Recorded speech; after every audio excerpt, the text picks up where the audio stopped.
नमस्कार सांग मैंने वेलकम कर मोर गोटे मिनी ब्लॉग को तो सांग मैंने आज हूँ चंदन पूर्णमी तो आज हूँ बड़ पूर्णमीटा तो से मंदिर जाइनी आ मंदिर आस सारापर मुझे किसी दही लस्सी बनैकी पी देनी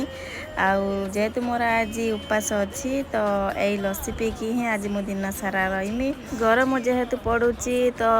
लस्सी छड़ा आ किसी भी पीते भी इच्छा होने जेहेतु आम घर दही थिला तो मुझे भाविली टी लस्सी बनैकी पीदबा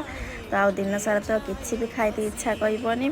तो मुझे लस्सी बनैकी पी दूँगी आ लस्सीटा बहुत टेस्ट होता तापर मु चलिली मो ड्यूटी माने मो रोसे करिवारे तो देखो ये मु बड़ी भाजुची तो आज जेहेतु पूर्णमी अच्छी आज आम घर आइंस हेनी तो से आम सब निरामिष अच्छी तो मु मंदिर आसला बेले नाड़ी नहीं आसती